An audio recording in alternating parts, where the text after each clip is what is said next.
আসসালামু আলাইকুম। এখন দেখবেন সংবাদ শিরোনাম। পিরোজপুরে ধানের শীষে নির্বাচন পরিচালনা কমিটির উপজেলা সভাপতি সহ 2 জনকে কুপিয়ে জখম, গাইবান্ধায় যুবদল নেতার উপর হামলা, আঙুল বিচ্ছিন্ন। কুমিল্লায় 83 প্রার্থীর মধ্যে 59 জনই হারিয়েছেন জামানত। বড় দল ছাড়া বেশিরভাগ প্রার্থী যাননি ভোটারদের কাছে। যারা জামানত হারাইছে তারা জনসমুখে কোনোদিন আসেও নাই, জনসেবাও করে নাই। তারা তো আমাদের কাছে আসতে হবে, না আসলে আমরা তাদেরকে চিনবো কেমনে আর ভোট দিব কেমনে। টাঙ্গাইলের ভাতগ্রাম ভূমি অফিসের ঘুষ চাওয়ার ভিডিও ঘুরছে সামাজিক যোগাযোগ মাধ্যমে। জমির খাজনা দিতে চাওয়া ব্যক্তির কাছে 40,000 টাকা চাইছেন অফিস সহায়ক। সাতক্ষীরার 4টি আসনে জয় পেয়েছে জামায়াত প্রার্থীরা। 1.5 লাখ ভোটের ব্যবধানে সাতক্ষীরা 2 আসনে জয়ী মুহাদ্দিস আব্দুল খালেক। আওয়ামী লীগ সরকারের জুলুম, নির্যাতন ধৈর্যের সাথে মোকাবেলা এবং 5 আগস্টের পর প্রতিহিংসার রাজনীতি না করাই এই জয়ের অন্যতম কারণ বলে মনে করেন তিনি।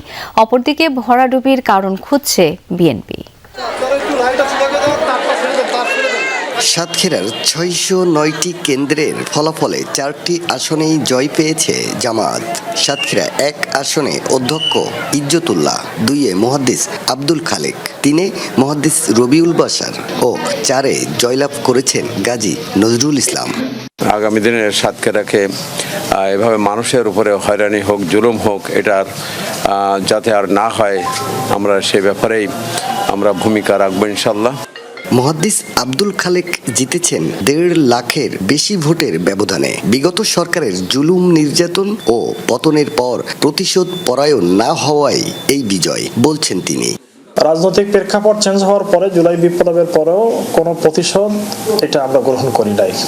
কোনো চাঁদাবাজি ছিল না। মানুষ শান্তিপূর্ণভাবে জামাতের কাছ থেকে সুন্দর ব্যবহার পেয়েছে। এটাকে মানুষ ভালোভাবেই মূল্যায়ন করেছে। সবাইকে সাথে নিয়ে এলাকার উন্নয়ন, দুর্নীতি ও চাঁদাবাজ মুক্ত সমাজ গড়তে চান সাতক্ষীরা 3 ও 4 আসনের জামায়াতের বিজয়ী প্রার্থীরা। দেশ এবং জাতির কল্যাণের জন্য আমাদেরকে সংসদে পাঠিয়েছেন, তারা ভোট দিয়েছেন। আমরা সর্বাত্মক চেষ্টা করব সাতক্ষীরাকে দুর্নীতি মুক্ত রাখার জন্য। সাতক্ষীরার বিভিন্ন অবকাঠামো, রাস্তাঘাটের উন্নয়ন এবং সকল দিক থেকে আমরা চেষ্টা করব যাতে করে সাতক্ষীরাকে আমরা একটি উন্নয়নের রোল মডেল এখানে তৈরি করতে পারি।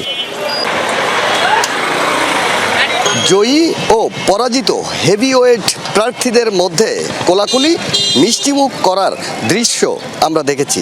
নির্বাচন পরবর্তী নতুন বাংলাদেশে এমন সৌহার্দ্যপূর্ণ মানবিক রাজনীতি দেখতে চায় সাধারণ মানুষ।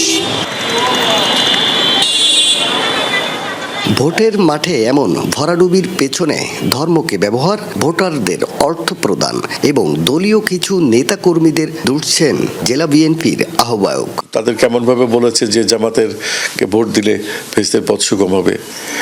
এই অত্যাচার তারা প্রচুর অর্থ খরচ করেছে।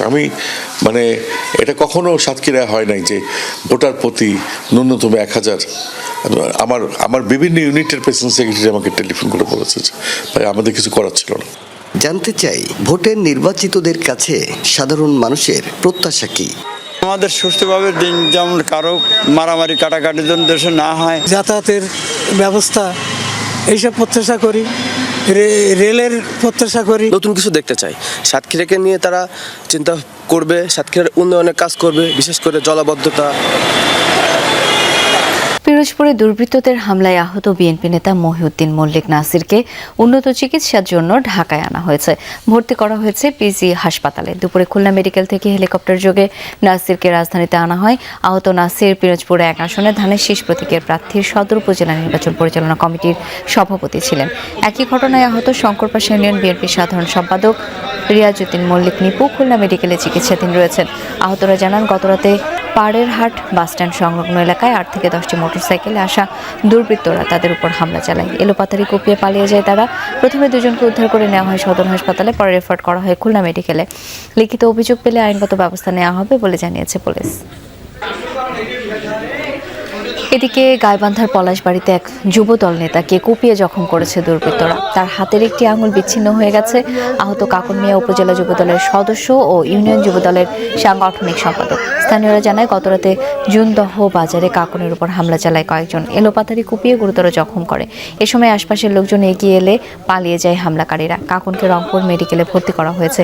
এই ঘটনায় বিএনপি ও যুবদলের স্থানীয় নেতারা জামায়াত শিবিরের নেতাকর্মীদের দায়ী করেছেন। তবে অভিযোগ অস্বীকার করেছেন জামায়াত ও শিবিরের নেতারা। হামলাকারীদের শনাক্ত করতে কাজ চলছে বলে জানিয়েছেন পলাশবাড়ি থানার ওসি। নোয়াখালীর হাতিয়ায় এক গৃহবধূকে ধর্ষণের অভিযোগের ঘটনা তদন্তে পুলিশ নিজ উদ্যোগে সাধারণ ডায়েরি করেছে। পাশাপাশি নির্যাতনের অভিযোগ করা নারীর নিরাপত্তায় হাসপাতালে মোতায়েন করা হয়েছে পুলিশ। আজ দুপুরে অতিরিক্ত পুলিশ সুপার তৈয়ব আরিফ হোসেন বিষয়টি নিশ্চিত করেন। তিনি জানান, সামাজিক যোগাযোগ মাধ্যম ও বিভিন্ন গণমাধ্যম বিষয়টি আলোচিত হয়। পুলিশ নিজ উদ্যোগে সাধারণ ডায়েরি বা জিডি করেছে। হাসপাতালে তত্ত্বাবধায়ক ফরিদ উদ্দিন চৌধুরী জানান, জেলা পুলিশের নমুনা সংগ্রহের চাহিদাপত্রের ভিত্তিতে ভুক্তভোগী নারীর পরীক্ষা নিরীক্ষার জন্য 3 সদস্যের একটি মেডিকেল টিম গঠন করা হয়েছে। ধর্ষণের অভিযোগ তোলা নারীর নিরাপত্তা দিতে একজন উপপরিদর্শকের নেতৃত্বে 2 নারী ও 3 পুরুষ কনস্টেবল দায়িত্ব পালন করছেন। সদ্য শেষ হওয়া ত্রয়োদশ জাতীয় সংসদ নির্বাচনে কুমিল্লার 11টি আসনে বৈধ প্রার্থী হিসেবে প্রতিদ্বন্দ্বিতা করেছেন 83 জন। তবে ফল ঘোষণার পর দেখা যায় 59 জনে হারিয়েছেন জামানত। ভোটারদের অভিযোগ, বড় দল ছাড়া বেশিরভাগ প্রার্থীই যাননি ভোটারদের কাছে। এসব প্রার্থীর ভোটে অংশগ্রহণের পেছনে উদ্দেশ্য খতিয়ে দেখার তাগিদ সচেতন নাগরিকদের। 259 নম্বর কুমিল্লা 5 আসন। এ আসনেই 10 প্রার্থীর মধ্যে জামানত হারিয়েছেন 8 জন। জেলার 11টি সংসদীয় আসনে ছিল ব্যাপক প্রতিদ্বন্দ্বিতা। বিভিন্ন রাজনৈতিক দল, জোট ও স্বতন্ত্র মিলিয়ে 83 জন প্রার্থী অংশ নেন এবারের সংসদ নির্বাচনে। তবে ভোটের ফলাফল ঘোষণার পর দেখা যায় এদের মধ্যে 59 জন প্রার্থী জামানত হারিয়েছেন, অর্থাৎ মোট প্রার্থীর 71.1%ই ন্যূনতম 1/8 ভোট পাননি। কোনো আসনে মোট প্রাপ্ত ভোটের 8%-এর নিচে হলে সে প্রার্থী জামানত হারাবেন।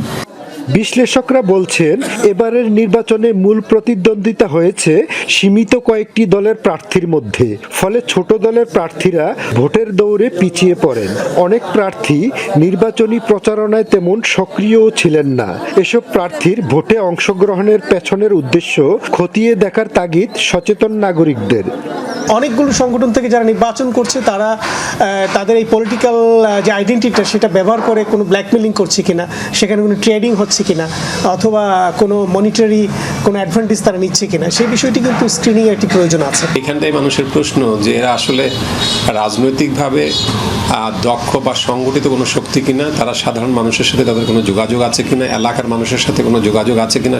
ভোটের হিসেবে সবচেয়ে কম ভোট পেয়েছেন পর্যায়ক্রমে 3টি দল: যুক্ত ফ্রন্টের মাছ প্রতীক, ন্যাশনাল পিপলস পার্টির আম প্রতীক এবং বাংলাদেশ রিপাবলিকান পার্টির হাতি প্রতীকের প্রার্থী। অন্যদিকে জামানত রক্ষা করতে সক্ষম হয়েছেন 24 জন প্রার্থী।